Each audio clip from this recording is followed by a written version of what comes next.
Good evening, ladies and gentlemen. Welcome along to the Football Hipsters English Breakfast. Kris is off plundering again this evening, so by popular demand, I am your host once more, Mr. Ross Bramble.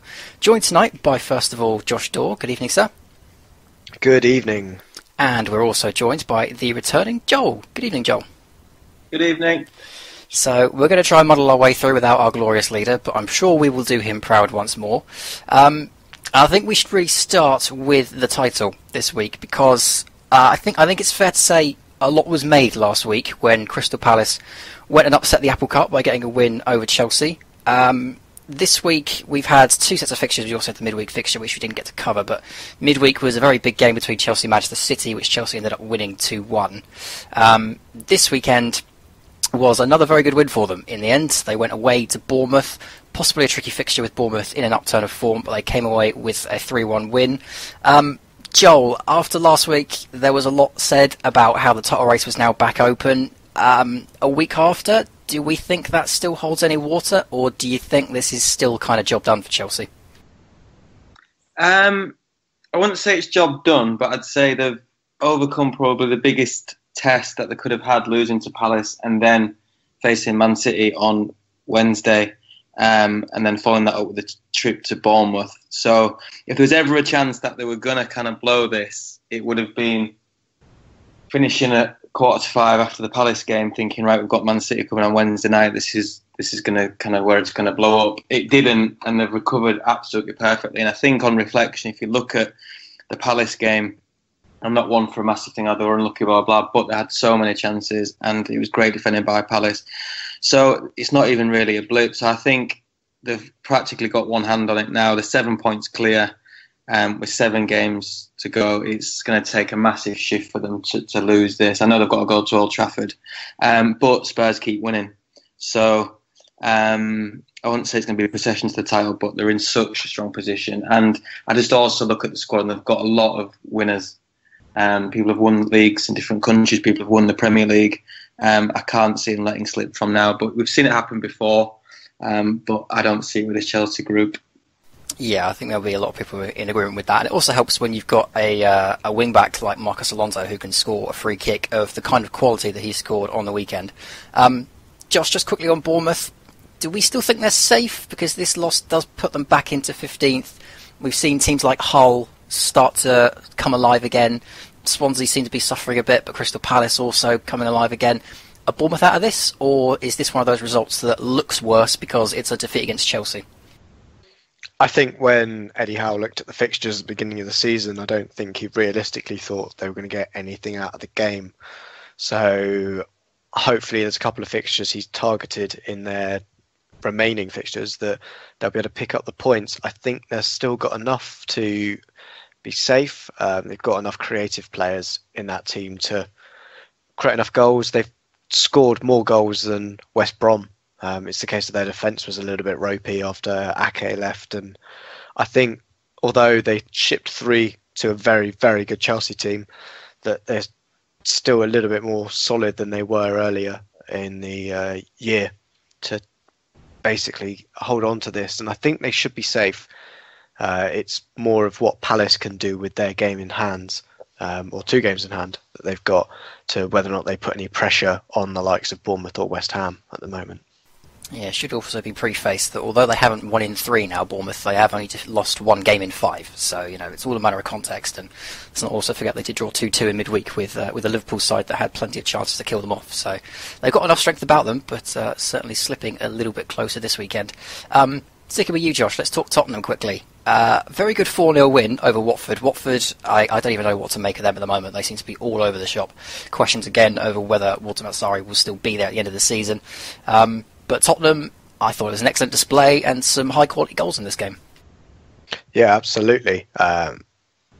Spurs were fantastic in this. We've seen them all season with that kind of swashbuckling style that we've seen and known to love from Pochettino teams just be shown to all its glory, even without Harry Kane, who has made his way back from that injury that he sustained, I think it was about a month or so ago, and he's come back a little bit early, and the rest of the players have shown that they don't really need him, that we thought he was the player that was the linchpin or the keystone to this whole squad. And with Dele Alli and Heung-min Son showing us forward players that they can make up for the loss with two absolutely fantastic goals. Ali's the first just to break the deadlock.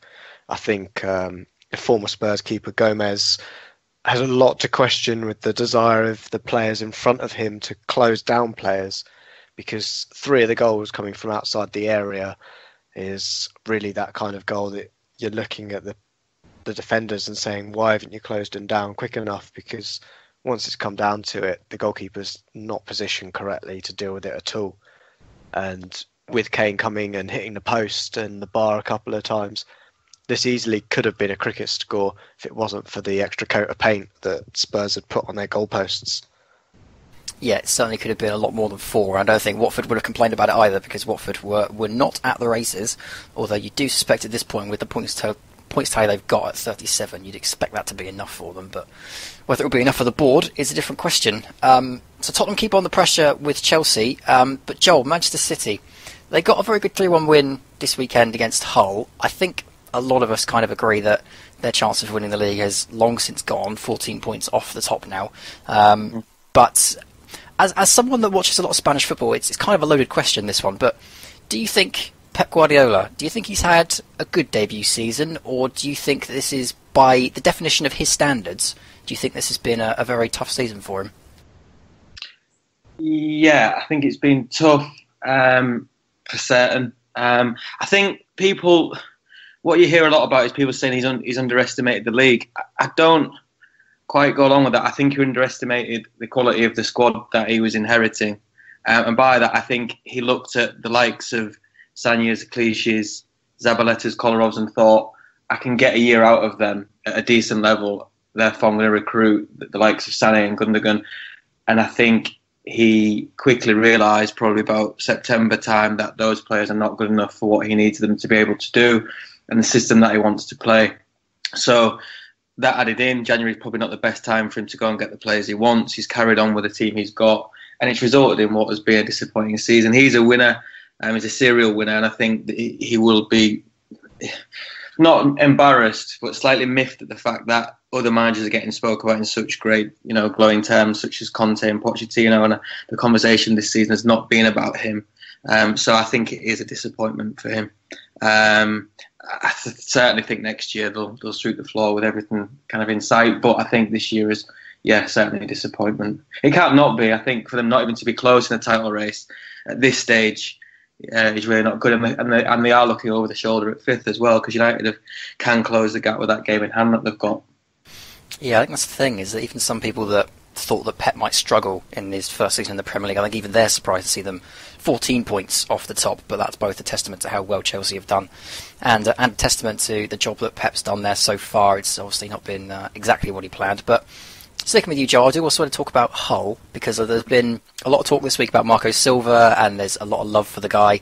I think he's been fantastic, and I was one of those that, when he was first announced for the job, did my research and went, you know what, this guy could be absolutely fantastic. And okay, it's a 3-1 defeat this week, but you also had in midweek, you had them winning 4-2 over relegation threat in Middlesbrough. As a Hull fan, are you daring to dream? And more to the point, do you think he stays regardless of whether Hull stay up or go down?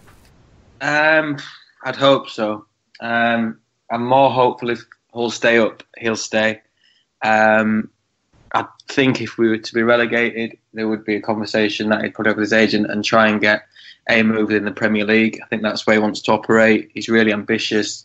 He took a gamble going to Hull because it could have ended his chances. If he'd have come in, not made any impact, the chance of him picking up a Premier League job in the next year or 2 years are really, really slim. So I think with him at the helm, Hull have got an opportunity now. They've got themselves out the relegation zone, which feels like a euphoric feel on Wednesday night in itself. They've just got to better Swansea now. So you've got a head-to-head against Swansea. I'm sure we'll come on to Swansea, and I feel Hull can do that. But they do need to start getting something away from home. Away games they've got against Southampton and Stoke, coming up off Stoke first and then Southampton. They've got to get at least a point. The away form is so contrasting to the home form. And that's probably because of style of play, but they just need to get something. But that said, he's just been a breath of fresh air, and I think his style of play and his way of management could work at a better club than Hull for certain. I think it's what he does that is so crucial to it, and not particularly the team that he's with, if that makes sense, because he's just kind of had really, really good success at every club that he's been at. I think if he was to go to, for example, a Southampton or a West Ham, I think he would have success there because his methods clearly work. Yeah, honestly, it wouldn't shock me to see him turn up at West Ham in this summer. Unfortunately, I think that's a very good fit. As much as I love the guy, and I'd love to see him at Southampton, but there's no room for Puel to be going anywhere. So, yeah, West Ham does seem to be on the cards for me. But let's move over to you then, Josh, with the rest of the relegation battle, and I'm going to start with Middlesbrough, because I said at the start of the season that I thought Middlesbrough might go down, and it came to a point around Christmas time that it looked like I was going to be made a fool of, because they were really doing quite well. Although they weren't scoring as many, they were certainly out of trouble and looked quite safe. Clearly things have gone wrong since then. We've had Karanka sacked, and we've now got Middlesbrough down in 19th, 7 points, I think, 6 points actually, from safety. They do have a game in hand, but even then, you don't really know what you're going to get with them at the moment. Went home and played Burnley. The same week that they went away and lost to Hull. They ended up drawing 0-0.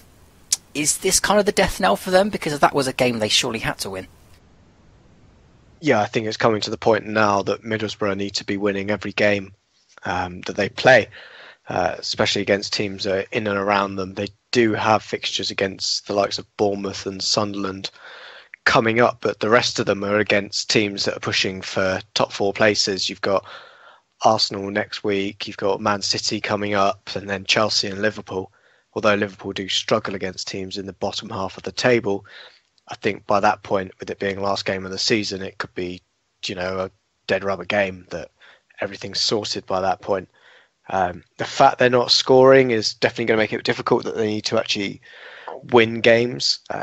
The people that they've brought in, the recruits across this summer and winter windows, have been very strange. I think we've spoken about it before, that they've brought in a lot of players that have done very well, either at very high top level teams or in the Championship, with the likes of Gusted and Bamford coming in, and then Negredo and Victor Valdez, who have shown their quality at top level teams. That neither of them are really used to being in a team that's struggling. They've either been at the top of their respective divisions or relegated to the bench, and now they're being asked to dig in and really fight for their lives. And I think they're just not sure how to react. And this 0-0 has been almost the tail of their season, that they haven't been able to score, but they've put in a very good defensive job. And at this moment in time, it's just not good enough for them. And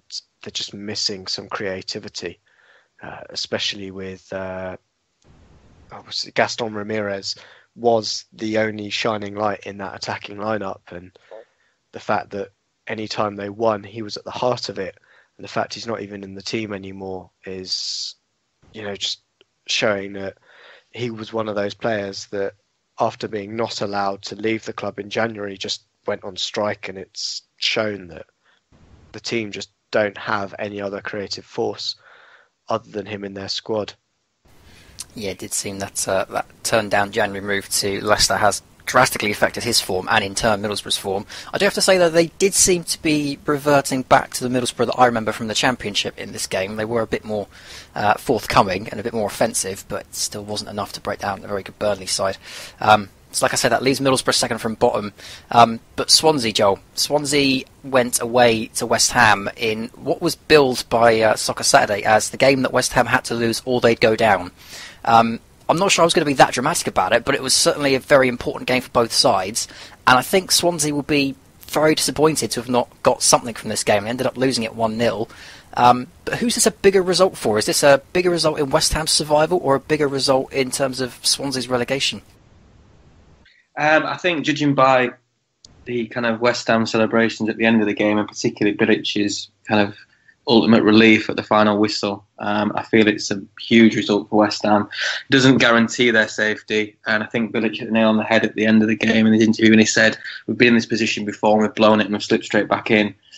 So I think there's definitely going to be a kind of a movement for West Ham just to pick up points the next coming games and not drop off like they did before. I think 5 or 6 games they felt they were safe and then they just slowly got pulled back into it.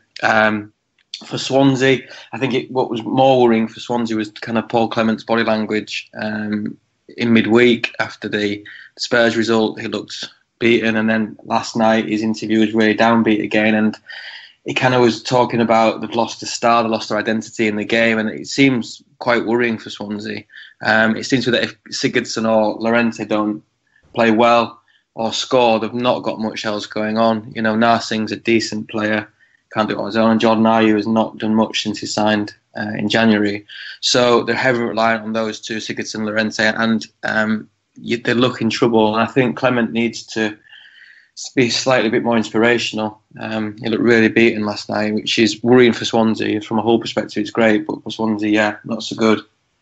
Yeah, he's certainly a manager that I have faith could turn them around in the Championship if they end up there, but certainly, clearly his job will be to have kept them up, and they were very close. You know, a couple of weeks ago, I think a lot of people agreed that Swansea would be safe, and now to see them back in the relegation zone is a bit of a mess. Just on West Ham, though, they do have Sunderland next week. They've got a very tough run-in, but you'd feel if they can get 3 points off of Sunderland and get them up to 39, that might be enough to keep them up. But Josh, just quickly on Slaven Bilic, do you think he stays, regardless of whether they go up or down? Because he's been under a lot of pressure, not just as of late, but the whole season, because of the home form, because of the Payet situation. There's been a lot of talk about maybe Marco Silva, maybe Jaap Stam from Reading. Is he in any danger? I think there is certainly reasons to question his position at the club, but I think there's also some quite good arguments to say to keep him in there. The fact that they have moved to a new stadium is certainly one of them. We've seen teams before move to new stadiums and drop off.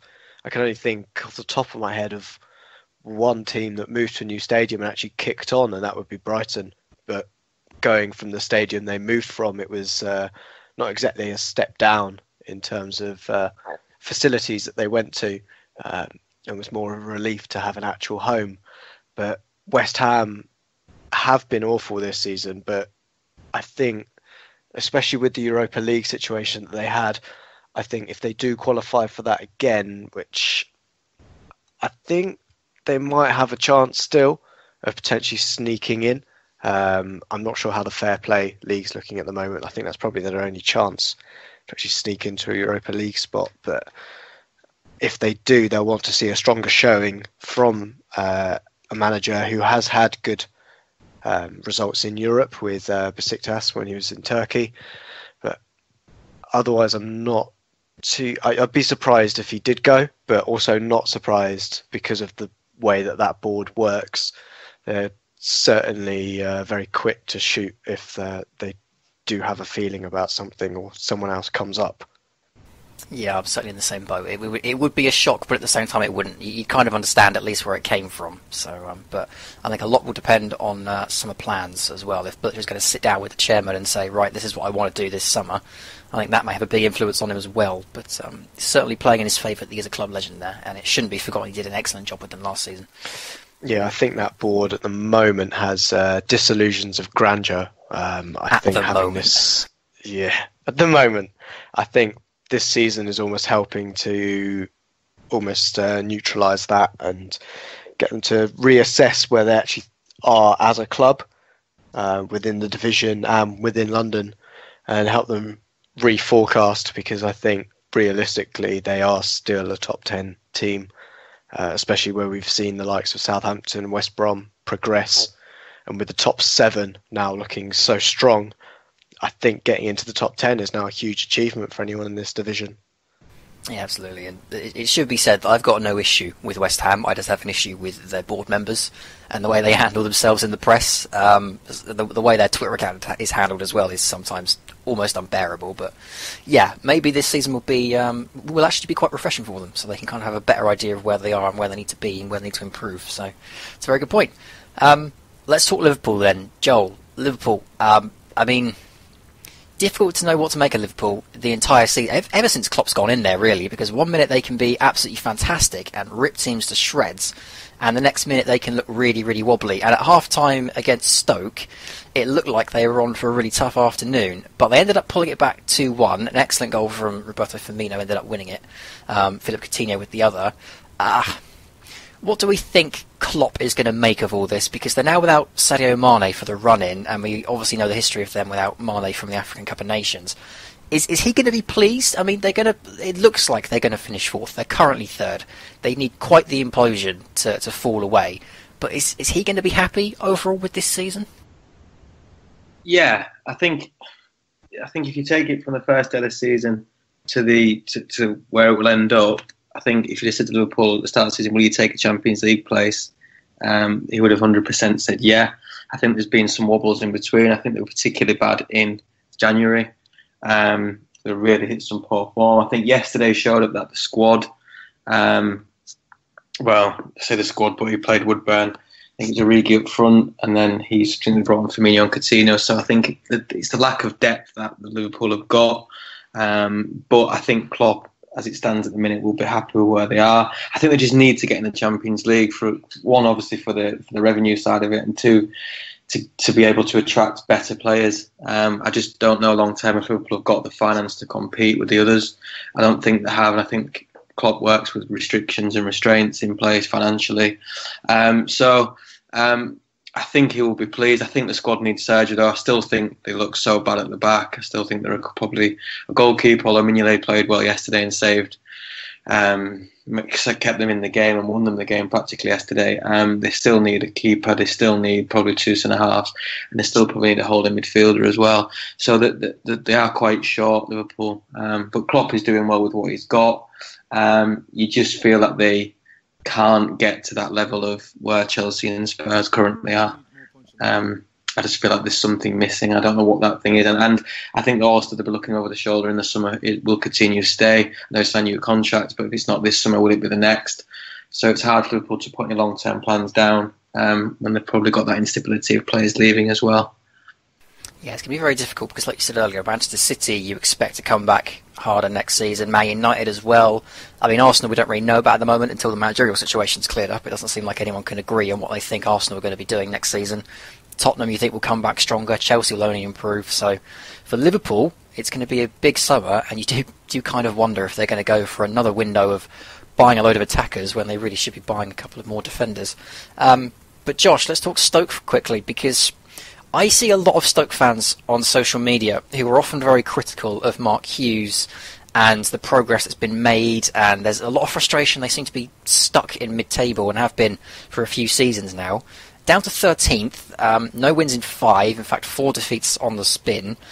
I don't think anyone would start saying they're in relegation trouble, but do you think Mark Hughes is in trouble? Because like I say, fans seem to be in a disagreement over whether they should be in the top 10 or whether they're actually achieving what they should be, but considering some of the money and some of the stars they've brought in, you'd think that at least they'd be doing better than they are at the moment.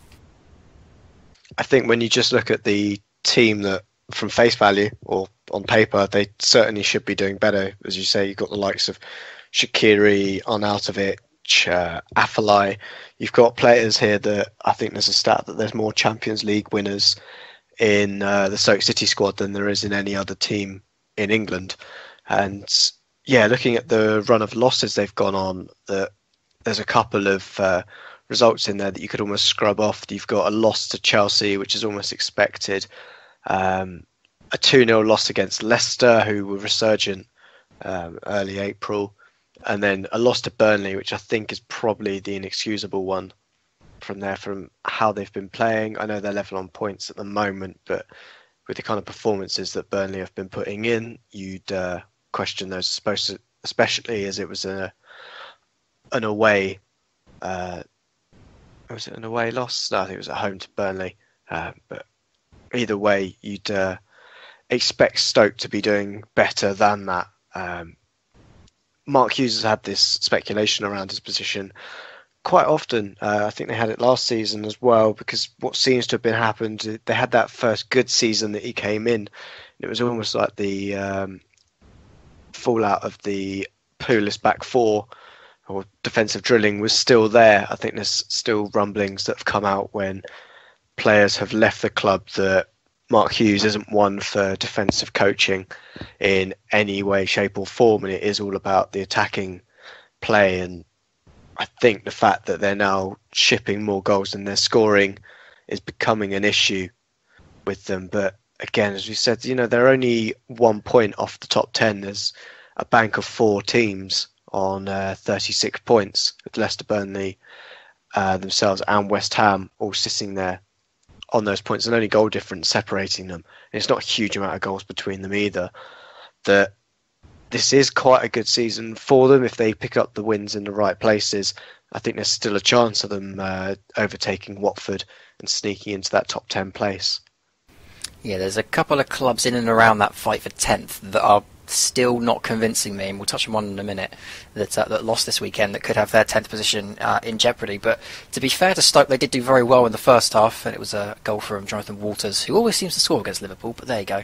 They gave them the lead, and unfortunately they were just blown away by 2 very good goals in 2 minutes against Liverpool. I think on another day they could have got something out of that, but rumours this week that Zlatan Shaqiri could be on his way at the end of the season, and of course you also have Bojan, who's on loan. He's somewhere in Germany. I can't think of which club it is now, but he's not been doing brilliantly there, and you wonder if he'll be invited back into the fold when he comes back. On loan at Mainz. That's the one. Klopp's old team. Yeah. I don't remember him having a very good record there at the moment. I believe there's a stat going around that he hasn't won whenever he's played, or something similar. But I'm sure Drew will be able to correct me on that on the main pod tomorrow. But there you go. Let's talk West Brom then, because West Brom are the team that are going to be challenging for a top 10 position. Tony Pulis has never finished inside the top 10 as a manager. Now, at this point in the season, you would have thought that was quite safe because they've been one of the surprise packages, but no wins in 3. Joel, they lost this weekend 1-0 to Southampton. If not for some brilliant saves from Fraser Forster, you do kind of feel they'd have gotten something from this. But is this one of those games that West Brom and Tony Pulis himself will chalk up to just one of those games? Or is this endemic of something else happening at West Brom at the moment? No, I think it's one of those games. I think the stats, they had 17 shots yesterday. So they're doing something right. They're just not taking the chances. I think Pulis' interview said the game before, which they didn't win, and yesterday they've had 38 shots over the 2 games. So this does happen where you create a lot of chances and don't take them. I think Rondon's gone something like 16 Premier League games without a goal. And obviously he's the main man in attack for them. So I think all those things adding up, they're just having a bit of a dip.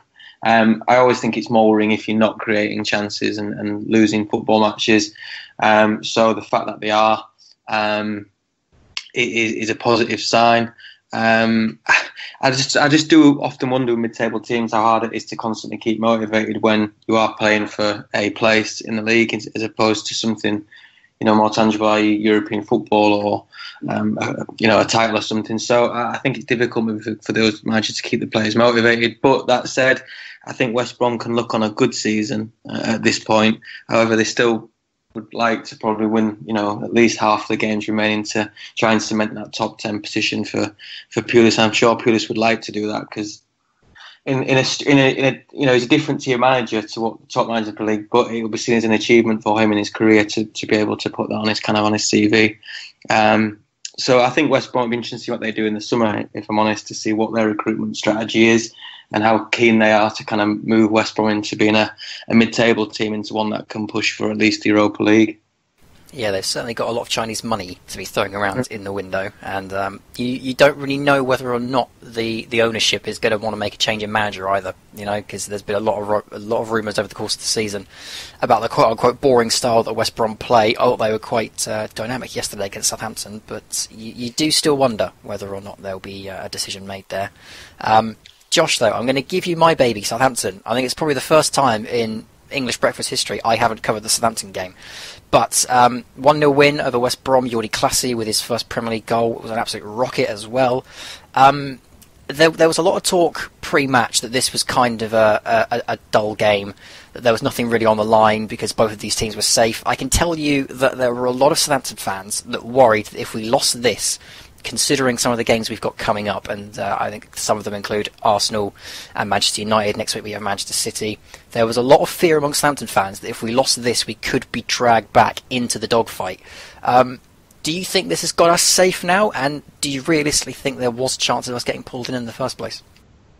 I think now that you've hit the magical 40 points, that certainly safe for the season.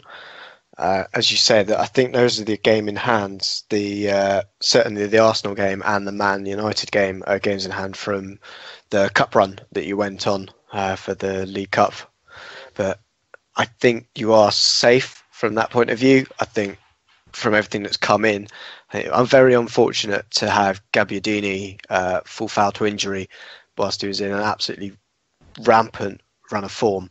I think there is enough for it to come in. I think we've now seen Fraser Forster come back his best with this performance today.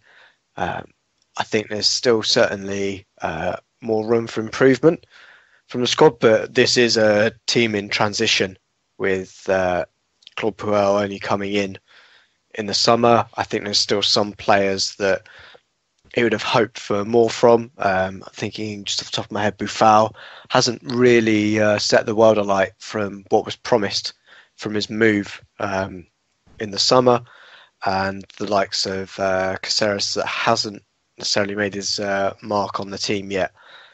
I think in the summer, because of the performances that they've had, that there'll be less players leaving Southampton than the normal exodus that's expected up to the Merseyside area of the country. I think it's only Cedric Suarez that's really pulling in real transfer rumours for him leaving the squad. I think the rest of it should almost stay there, and I think that's a good thing for Puel to be able to build on the team, and at least give him a year of a stable base to work on before it probably all changes. Southampton have a successful season and we see more players leave to go and join the Klopp revolution. Thanks, Josh. But you do mention a good point about Cedric Suarez, because, Joel, I know that you watch a lot of Spanish football. The big rumour down south is that Cedric Suarez is being eyed up by Barcelona. I don't know how much you've seen of him, but do you think that's a move that could happen? Do you see a need for him at Barcelona at the moment? Well, they need a right fullback, but he's decent. I think they've got eyes on others before him. I've seen his name mentioned before, actually. I think there could be something in it, but I think he would be probably option 3 or 4 on a list if it exists, with kind of Hector Bellerin being at the top of that. So, yeah, I think if they go down the list and they do get to him, then obviously it'd be hard for him to not want that move. But yeah, he seems a good player. He's done well for Portugal. So, like I say, if they were to get to that point, it could be something they'd look at. I think just to touch on Southampton, what's really interesting is kind of when you support a team, the insecurities that you have, because as a Hull fan, we've not even looked at Southampton as being a team to drag into the relegation zone. Yet you feel kind of that if you potentially didn't win yesterday, you could be dragged back into it. I think that's really interesting that you kind of always fear the worst for your own team, but from a Hull perspective, it's not even being considered. That Southampton could be one that we could peg back. Yeah, I can tell you that it's been a hell of a season for Southampton fans. They've been all over the show with what they think is going to happen to us this season. I remember myself saying back in January kind of time that if we'd lost whatever game it was that we had coming up, we were in risk of getting dragged into it, and we ended up winning, and ever since then we've not returned back. But yeah, there's been a lot of concern this season from Southampton fans that Puel has taken us backwards. But I think now that we've kind of got the fixtures easing out, I think we're seeing a much more stable Southampton side that hopefully can have a good summer and kick on next season. But a lot will depend on whether or not Van Dijk and Romeu end up staying or going. So another tough summer for us, I think, are coming. Just a quick question for you, Ross, on Southampton. At the beginning of the season, what, from a out of context position in the table, where would you have seen success? Is it finishing 9th or just the top 10 seen as a success under a first season of a new manager? If I remember rightly, when we did the preview pod, I think Kris asked me then, what do you think is a good season for Southampton? And I remember saying, top 10, a decent cup run, out of the group stage in the Europa League and above Everton would do me fine. It didn't really matter where we finished in the league, as long as we were above Everton, but obviously top 10 would be the goal. And when you weigh it up, okay, we didn't make it out of the group stage in the Europa League, some misfortune and some poor tactical errors that led to that. We did end up in the Capital One Cup final, or the EFL Cup final, and probably should have come away with a win, or at least extra time. And we now look set to be challenging for top 10 again. You'd probably argue that we've had the kind of season that Southampton fans would have asked for. So it's difficult. I suppose it's when you're caught up in the eye of the storm. There's a lot of emotions to get whipped around, and certainly there's a lot of Southampton fans that have been guilty of that this year. But if the season were to end today, I don't think any Southampton fan could argue we've actually had quite a good campaign, considering all the changes that were made last summer with Koeman going when he did. So the only slight annoyance will be either the cup final or the fact Everton are likely to finish above us, but that's a story for another day. 2 games on the Sunday then, and one of them, I suppose it's more notable for what happened off the field and in the build-up to it than what happened on it, because Sunderland 0, Manchester United 3 is one of those games that I don't think, or one of those results I should say, that doesn't surprise many people. Ibrahimovic, Mkhitaryan and Rashford with the goals. Larson sent off for Sunderland for, I think it was more like a Marcus Rojo challenge, if you could imagine it, and a lot of talk that it wasn't actually that bad a tackle, but nonetheless sent off. So, okay, it's a good result for Man United. It's another poor result for Sunderland, but I'm not sure they were going to expect much from it. Let's talk about what was actually in the news this week, and I'm going to start with you, Joel, on David Moyes.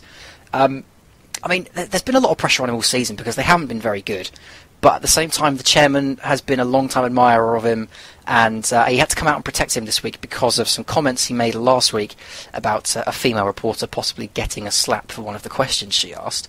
I don't think he really meant it in that way. I think he was trying to be a bit more playful than that, but at the same time, it's not something you can get away with.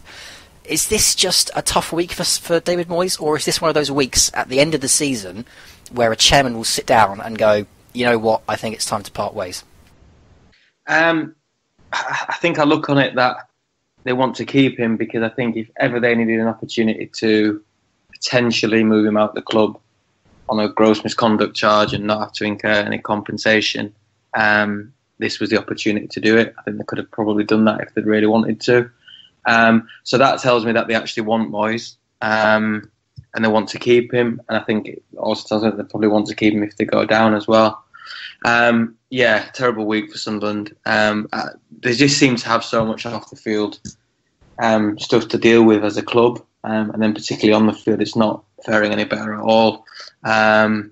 He seems, since he lost his job at United, that his just career is in absolute free fall. Obviously, I saw a lot of him at Sociedad, and he was really, really, really poor there.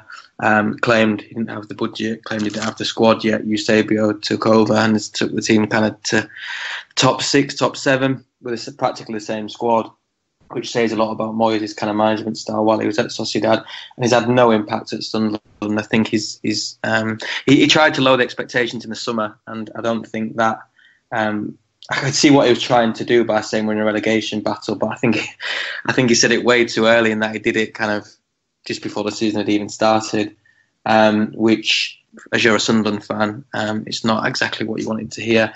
That said, with Sunderland, they've flirted with relegation so many times over the last 5 or 6 seasons, it's kind of inevitable. I just don't know if Moyes has got it in him now to pick a squad up that's probably going to lose practically half of it. You'd like to Pickford and Defoe will move on, and has Moyes got the desire to try and bring the team back up to the Premier League? And do the fans want Moyes anymore? I think that's the point. I don't think since he's gone in there he's done anything which has endeared him to the supporters whatsoever, and I think the incident that came to light this week has not helped his cause whatsoever, to be honest. No, I can certainly concur with that, and I do know from social media trawling that there are Sunderland fans that were a little disappointed that the board didn't take the advantage this week and use that as a bit of ammo against him. But it'd be interesting. I mean, I think we all agree that Sunderland will be going down. It'll be interesting to see if they keep David Moyes on, how he does in the Championship, because I'm very, very torn on that. that I do kind of feel Sunderland are in that gap where they could be like Wolves and get relegated again, or they could be in a position much like Aston Villa are this season where they can rebuild if they have a decent window. But let's talk about Man United then. Sorry, go on, Josh. I was just going to say on Moyes, and if he went, I think if we look at the teams that are in the Championship that are currently without managers or have appointed caretakers to the end of the season, there isn't a huge amount of quality there at the moment, either to bring you up or kind of a lower level Premier League manager that could come and step in and, you know, sort the ship out. I think that's the problem that Sunderland have got at the moment, that if you look out in the market, all of the good options have gone unless you take another risk, which I know Sunderland have done many times at slightly earlier times in the season when they've brought in the likes of Gus Poyet or Di Canio to kind of save their season. That this season there isn't that option out there, and with David Moyes being kind of a conservative, steady ship, especially with his time at Everton, has shown that he can deal with the squad and make them better slowly but surely over a long sustained period of time, that keeping him in place and allowing him to do his thing with this team could be what's required. And if they do drop down, I can't see a manager looking at Sunderland and thinking this is going to be an easy job, or at least a job that they can get something out of it. I think anyone that goes in there is onto a hiding for nothing. It's a bit like if Newcastle had got rid of Benitez, that anyone would look at that job and maybe think twice about it, thinking this club is pretty big. We saw it with Di Matteo at the beginning of this season with Villa, that he went into a big team that's come down with a huge budget and he's just completely misspent it and put that team back at least 18 months from their progression. Yeah, I think, sorry, Ross, just one more point on Sunderland with the current Moyes situation. I think what they could potentially try and do is kind of admit they are relegated now and start building for a season of Championship. And if Moyes is there, start the rebuilding process now. So obviously be aware of players that are going to leave, look at players that are potentially going to be available, and they're kind of giving themselves a 2-month head start to everybody else, basically, in preparing for a kind of attack at the Championship to go straight back up at the first port. Of course, that would make the most sense for them to start doing that now, and obviously trying to work out a way how they're going to score goals without Defoe, etc., and identifying targets. So that would be the most sensible thing for them to do, I think, at this point, because I just can't see them doing the kind of what they've done recent years and turning it around.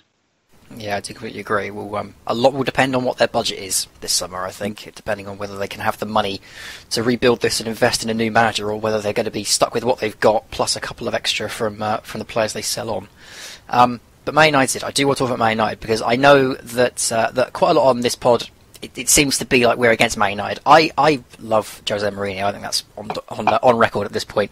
But even I was a little bit disappointed this week, because we should be talking about two very good results this week for Man United. The draw against Everton, which they rescued at the death, and a 3-0 win away at Sunderland, which puts the pressure back on the top four. But instead, Josh, the big talking point is Luke Shaw. Now, Luke Shaw has had a hell of a time since he's gone to Man United. When he moved there, he ended up getting fat over the summer, and Van Gaal didn't want to play him.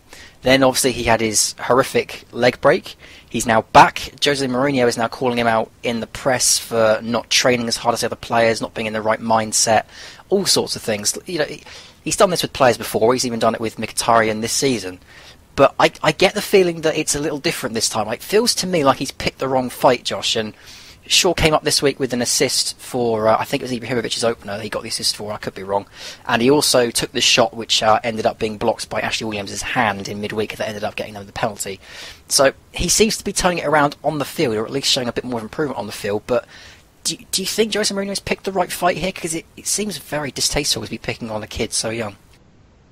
Yeah, I think off the top of my head it was the Mkhitaryan goal that Shaw assisted. He was certainly man of the match in the game for this particular one, but I think it's this tough love that we've seen Jose employ a number of times with members of his squad. I think us being a little bit kinder to Luke Shaw might be that old he's an English player, and I don't think there was that much of an uproar compared to Mkhitaryan.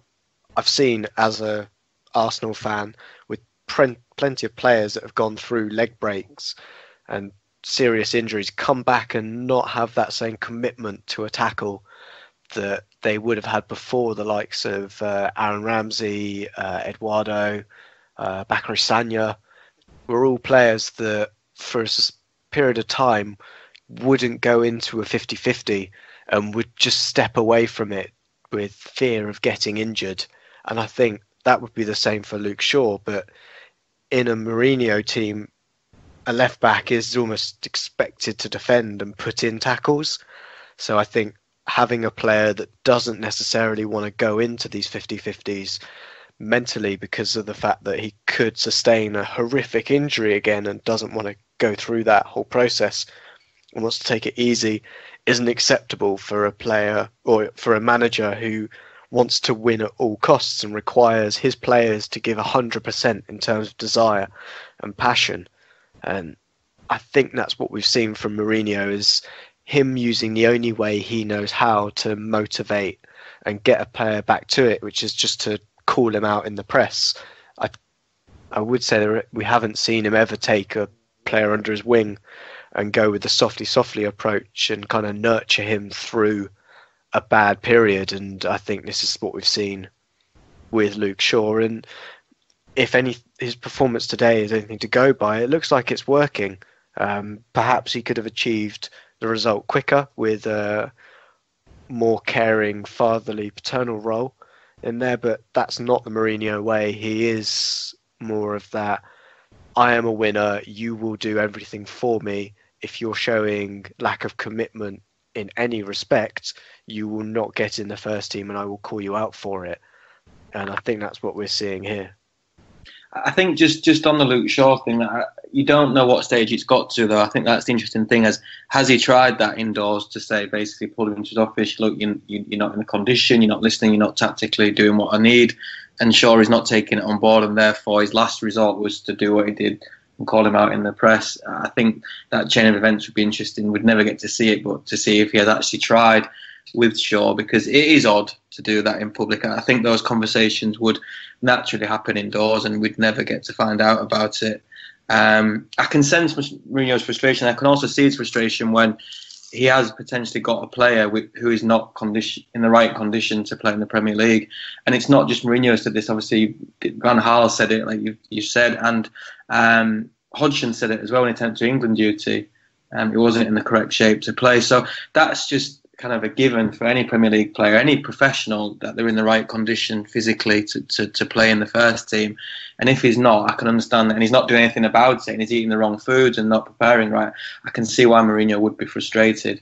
And I also think Mourinho's put himself in a position which he's really, really good at, that he can't lose in this situation, because if Shaw doesn't play well today, he turns around and says, I told you so, look what the state he's in. If he plays really well, which he has done, then it's like, well, my methods are working, because now we're getting the Luke Shaw that we paid £35 million for due to what I've done this week and last week.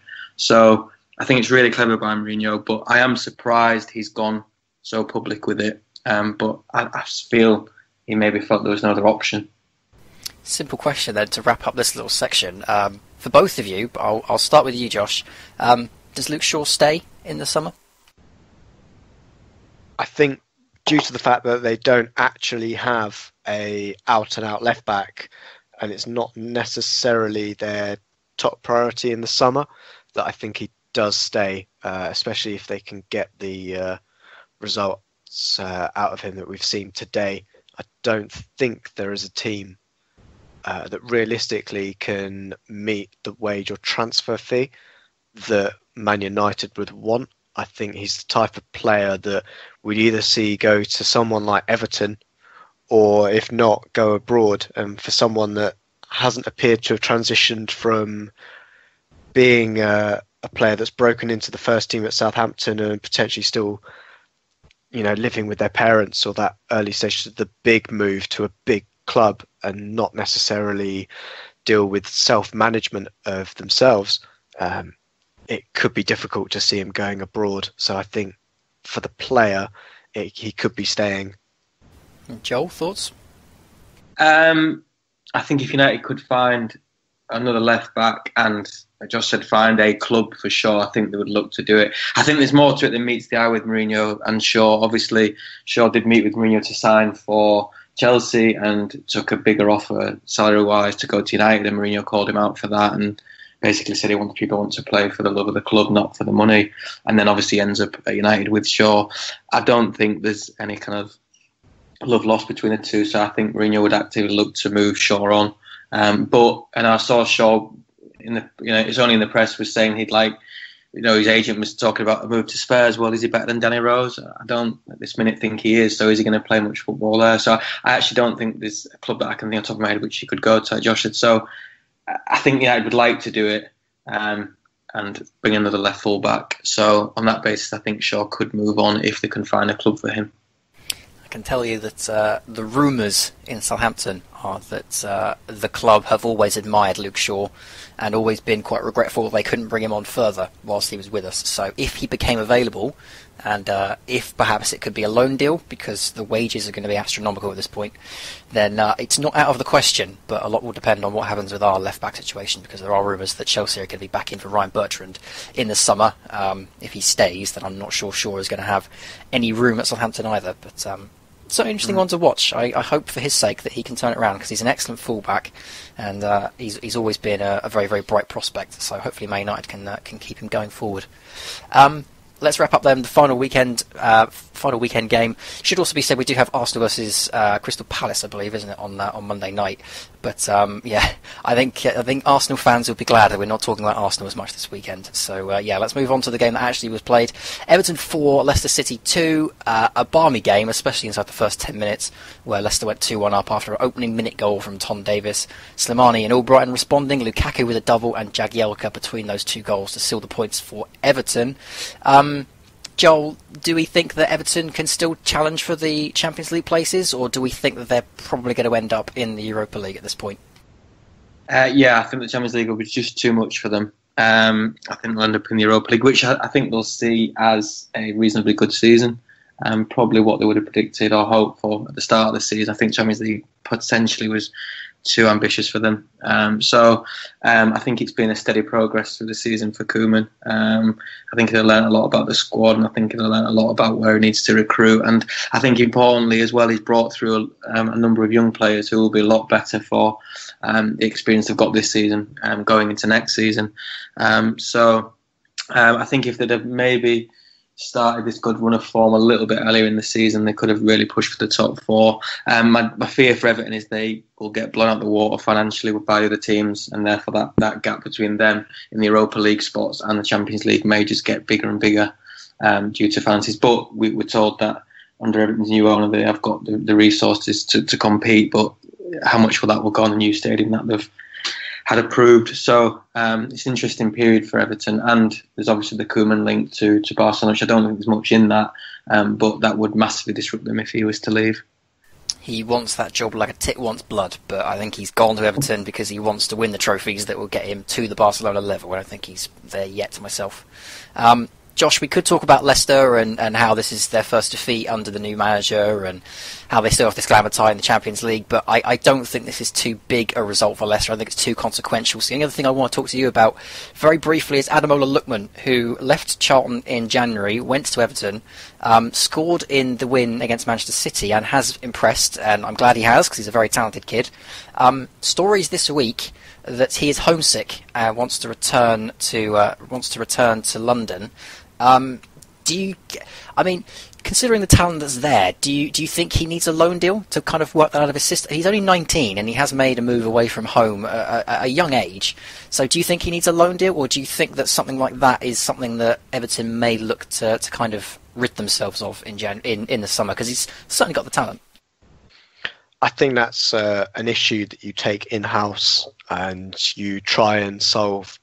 You're not going to stop a player being homesick by then pushing them back. You need to almost work them through it. I think it does depend on saying that the player that is involved and how they feel with it. But I'd always think it is a case of, to get someone over homesickness, you have to almost leave them away from home, to almost put them through cold turkey to get through it. there's certain things that they can do. This isn't the first time that Everton, with their, we've seen in the Premier League, there's a lot of cosmopolitan and large dressing rooms with various different cultures in it.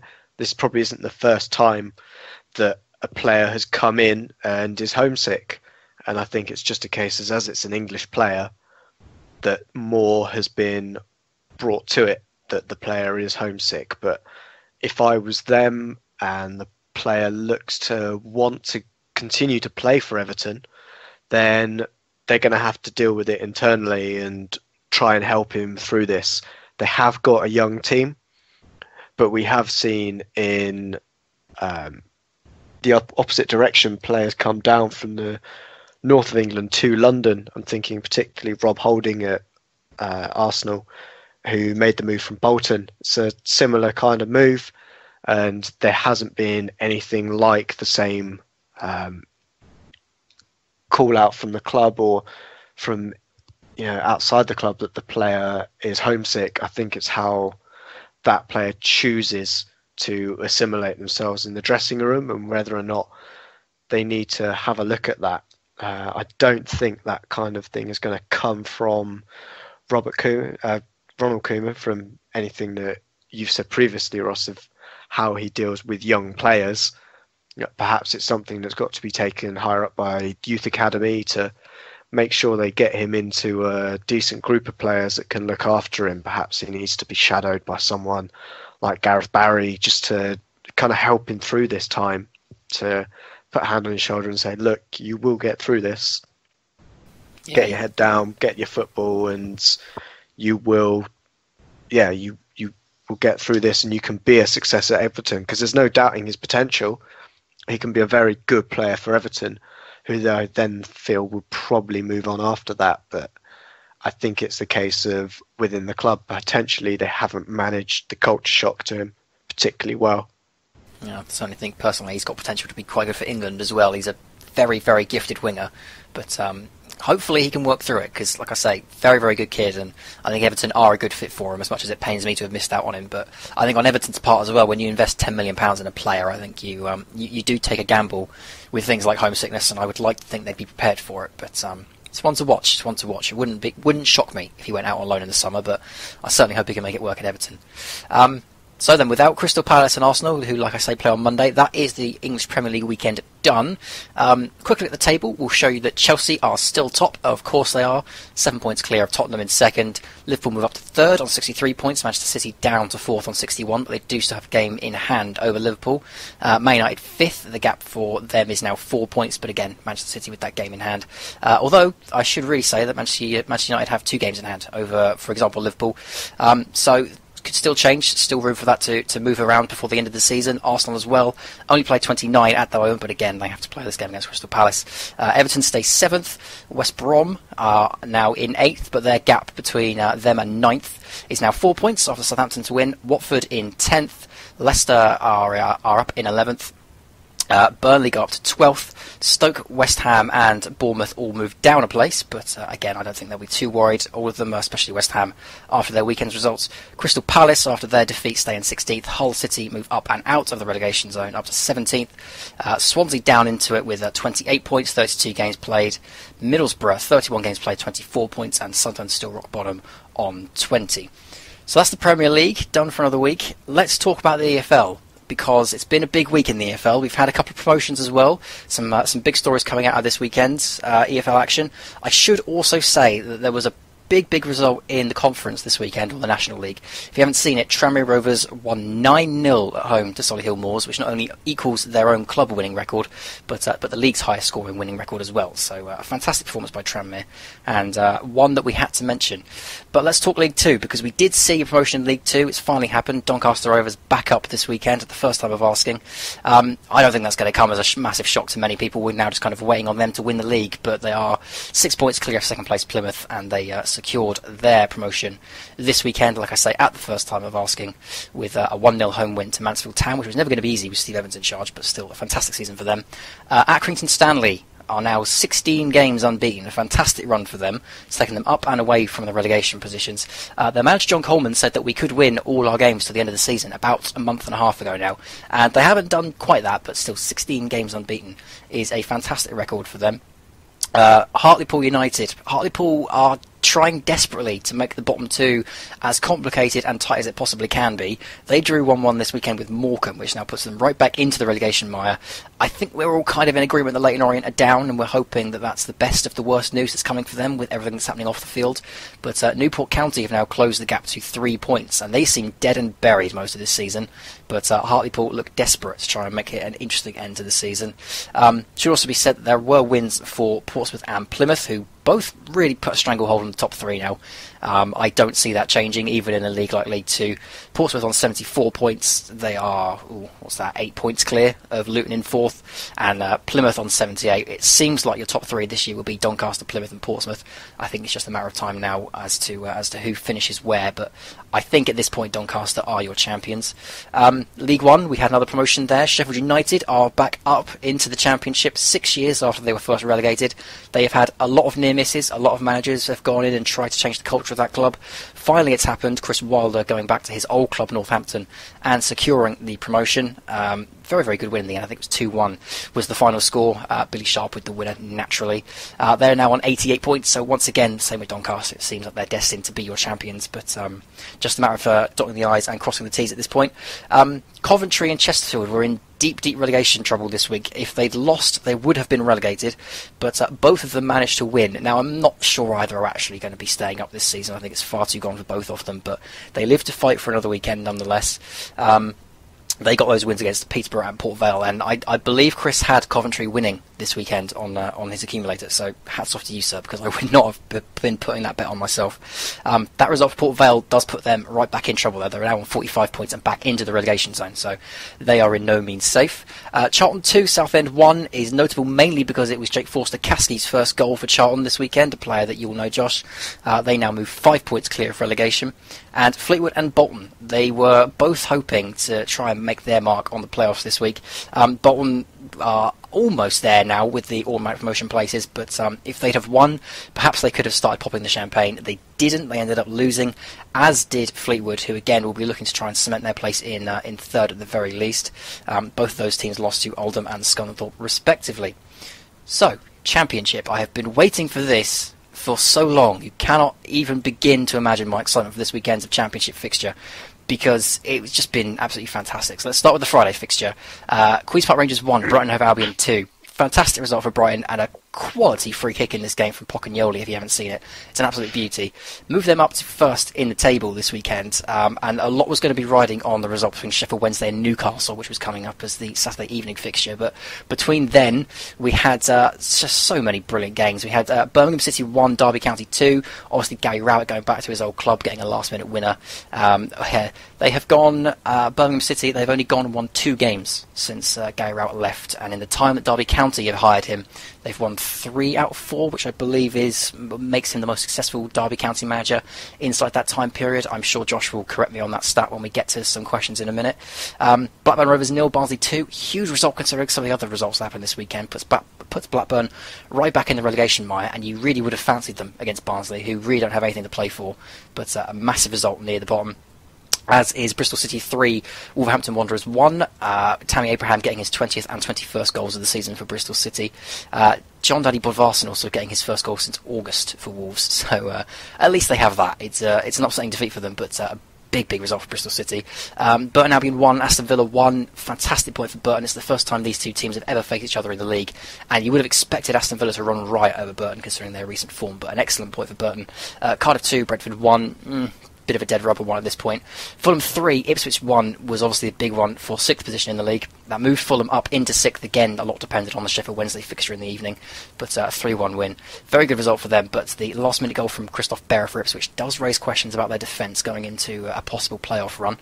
Leeds United 3, Preston North End 0. Could be the result that puts pay to Preston's playoff push.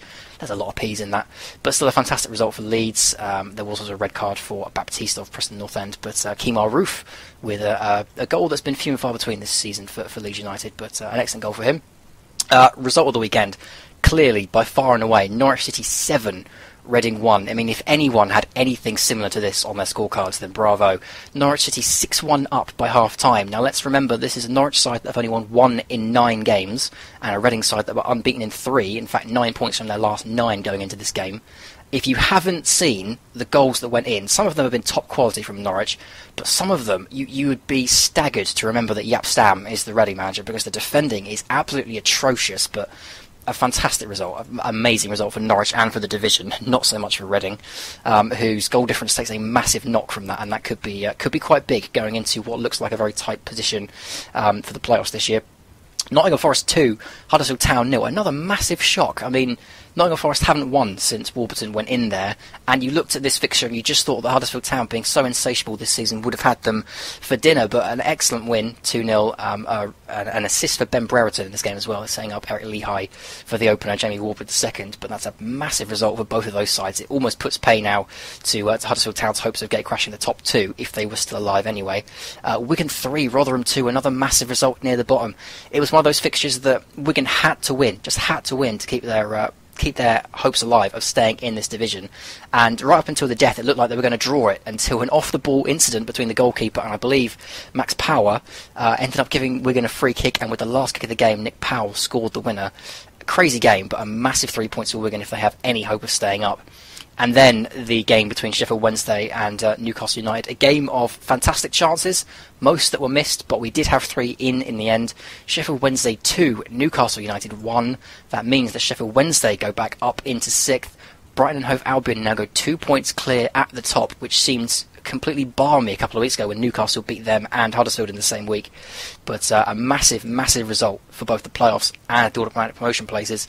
So let's get into it. Josh, let's start with your boys. Let's start with Brighton. It's been a hell of a weekend, and I believe you said to me yesterday, it's almost like a Brighton fan wrote those results. Are you starting to believe that you could do the title, or is it still focused on just getting the job done now? I think, as you say, it was certainly, or as I said, it was certainly written by Brighton fans, this result. I'm still not sure what we've got against Reading, but oh well, that will do us. But yeah, absolutely fantastic performance from Brighton. Looking at it on paper, I think people would have said, oh, QPR, they haven't really got anything to play for.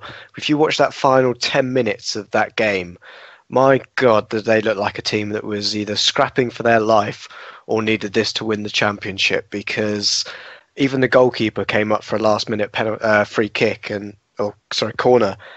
And that's what makes the championship so incredible as a division, that even when teams have got nothing to play for, they'll still throw their goalkeeper up at the last minute to try and get a draw. And that's the thing that Brighton have been doing all season, and their knowledge of this division after spending so long in it has really helped them come through this. They've got only 8 losses in 61 league games, and compare that to Newcastle, who have lost 9 this season. Just shows how savvy they are coming into this division. And yeah, the Pocanoli free kick, I think that's the first goal for him since he scored for Liège back in Belgium in 2014. I don't think anybody knew he had that in his locker, to push Anthony Knockaert out of the way and say, I'm just going to shoot, and him to go, all right, fine. I'm sure Knockaert was looking at him thinking pretty smug, like, yeah, what's a left back going to be able to do from here? And to put it into the top corner and just leave Alex Smithies, all ends up just going, right, nothing he could do about that. Even if he told him where he was going to put it, I don't think Smithies would have got near it, because it was a perfect free kick from the angle into the near post. And I think for promotion, I still want to make sure that we can actually get promoted. It's probably the pessimist in me when it comes to watching Brighton through the years, but a win next week and just 2 wins over Easter, I think confirms it with all but mathematical. And thanks to Nottingham Forest, who I think I've motivated by saying, no, I thought they'd get relegated this season, by putting in that performance against Huddersfield, has really helped Brighton put this into their own hands. And I think once they get 2 wins out of the way across Easter, I think then I'll start looking at the title and looking for that. Just get the pressure of getting to the Premier League over and done with, and then the boys can start enjoying themselves and push towards the title, because it is there for the taking now that Newcastle have slipped up. Yeah, I said on our EFL special a couple of weeks ago that I'm going to regret picking Newcastle to win this, because I still think Brighton, just being championship savvy, have enough about them to grind out this title, and to see them back on top of the table now.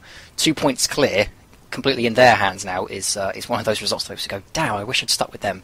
But I'm going to stick with you, Josh, for the Norwich game, because it has to be brought up.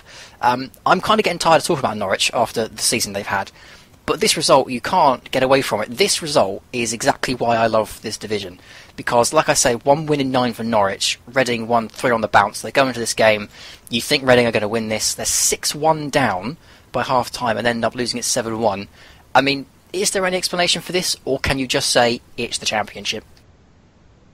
I think the lazy way to go with is it's just the Championship. It's absolutely mental. As you said, that the defending was all over the shop from a Yap Stan team. I think this stat just puts to it that Norwich had 31 shots, 7 goals went in, and only one of those had an assist attributed to it, which I think was the Alex Pritchard's second goal. It's just out of nowhere this result came from, and as you say, if anybody's got, even Norwich scoring more than 3 goals against Reading, you would say was crazy, and to turn out a 6-1 result at half time, and then go on to win it 7-1, it's absolutely incredible. I'm not too sure what Reading would be able to do from this. This could really shell shock them into a fall down the tape. I don't think they'll drop out of the playoff positions, but they could end up with a trickier tie than they'd hoped for with a result like this, and especially with their goal difference has completely thrown them out of the way with the people around them, especially those behind them. With the likes of Leeds and Sheffield Wednesday got at least 12, 13 goals on them in terms of goal difference. I think this could have a lot to say when it comes to who Reading face in the playoffs, and they could almost end up 6th because of the knock-on effect this could have. Yeah, you do also question whether they're going to be up for the playoffs if this staggers into a bit of a negative run for them, which it always has the potential to in this division. You do wonder what kind of state they'll be going into those playoffs in, even if they do make it. So that's a big result, and they'll be needing a big response themselves next weekend. But I mean, crazy. It's exactly why I love this division, because a ridiculous result. I was following it as it was going in, and I thought, 3-0 by half time. That's a shock in itself. But to be in 6-1 is incredible. Joel, I don't know your level of knowledge of things League One and League Two, but I do also want to give some love to our 2 promoted teams this weekend. We had Doncaster Rovers going back up from League Two into League One, first time of asking. Fantastic job there, done by Alex Ferguson's son, whose first name completely eludes me now. And Sheffield United also back up, 6th time of asking from League One into the Championship. They may even have a Steel City derby to look forward to, depending on what happens with Sheffield Wednesday in the rest of their season. I mean, they've been fantastic all season long, and as someone that knows a bit about Scunthorpe as well, you may also know a bit about Sheffield United's fantastic season themselves, but always nice to see a name like Sheffield United being promoted, and Doncaster as well. Yeah, I think for Sheffield United it's been so long that they've been out of the Championship even, never mind kind of the Premier League. I think it's about the 7th time of asking they've done it, and they've had a number of managers going there, Nigel Clough, Nigel Adkins, David Weir, I think, was there for a bit. And I think for Chris Wilder to do it is really good. Obviously, clearly supports the team.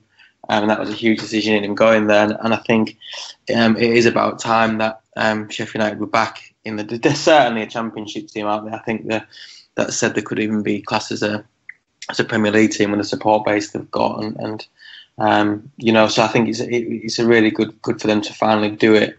And it just proves how difficult it is when a big team does drop down into League One, for them just you instantly assume they're going to just bounce straight back. And I think Sheffield United have proved that for those teams that have slid in there. I know we've seen Norwich go in there and come back out, but it's not as easy as it looks. And I think Sheffield United have found that. But that said, also they've also kind of kept around 20,000 average gate, which is fantastic in League One. So pleased for Sheffield United to have done that. And the same for Doncaster as well. I think that obviously they were relegated last year from League One, kept hold of Darren Ferguson, which I think paid kind of dividends for them now. Obviously knows those leagues really well. I think the interesting thing with Darren Ferguson is he's really good at recruitment in those leagues as well, and he's brought in some players who've done really well for Doncaster, and I think they'll do okay in League One next season. I think it was a bit of a shot that they got relegated, to be honest.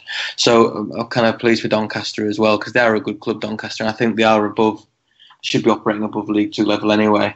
But I think the chairman deserves credit for keeping Ferguson there last season as well when they relegated, because it could have been easy to kind of go for a change, and they've allowed him to rebuild the team, and I think they'll be a lot stronger for that in League One next season. Yeah, I do completely agree. Doncaster and Sheffield United especially are two clubs that I do still remember and think of as a championship team. I look at some of the other teams that could be going up automatically this season, with Bolton from League One and also Plymouth and Portsmouth from League Two. They're all clubs that I think should be higher than they actually are. So it looks like it's a very, very, very good promotion pack this season. Just before we wrap up on this, I do want to say Kris Wilder, Josh, win percentage of 62% across his time with Northampton and Sheffield United, I should say, in the last two seasons. 88 games played, 55 won, 187 points accrued, and average points to game ratio of 2.12. I mean, it's a little premature, but is there an argument to be made that Sheffield United could be a big contender in the Championship next year? I think they're one of those teams that will come up, and I don't think they'll necessarily do a Southampton, but they might do what Brighton did when they came up from League One, and a high finish in the league, certainly, I think is on the cards for them, especially with the resources and the structure that they've got in place at the club. I wouldn't be surprised if they finish in the top 10. Potentially, it would be a shock, I think, to see them in the playoffs, especially if they sustain a period in the top 6. But if they snuck in, then I think it would be seen as Sheffield United have done quite well this season. But I think overall, top 10 finish, I think would be a good season for Sheffield United next year in the Championship. Yeah, I know I'm jumping the gun here because we've still got a few fantastic games and the playoffs to go this year in the Championship, but I'm really looking forward to next season. I think next season's Championship is going to be even better than this one's was, with the quality of the teams coming down and the quality of the teams coming up. I don't think you've got another Newcastle in it next year, and I think it's going to be very, very tight across the board. So, congratulations to Sheffield United, congratulations to Doncaster. We look forward to seeing them back in the Championship and League One, respectively. But for this week, that is us done. No questions, because we all forgot to send out the tweet. So let's hope that no one had any questions for us. But of course, if you do, you can always send them directly to us on Twitter or to the main Hipsters podcast account, and it will be discussed, I'm sure, and we'll get back to you as soon as we can. So that then is us done for another week. Hopefully, Kris, we've done you proud once more. Thank you to my guests. First of all, thank you to you, Josh. Thank you very much, and pleasure as always. And thank you very much, Joel. No worries, thank you very much. We have been the Football Hipsters, and as Kris would probably normally say, if I can remember the structure of this right, because I used to get it wrong all the time, right? Keep your beards strong and your glasses trendy, and we'll see you next week.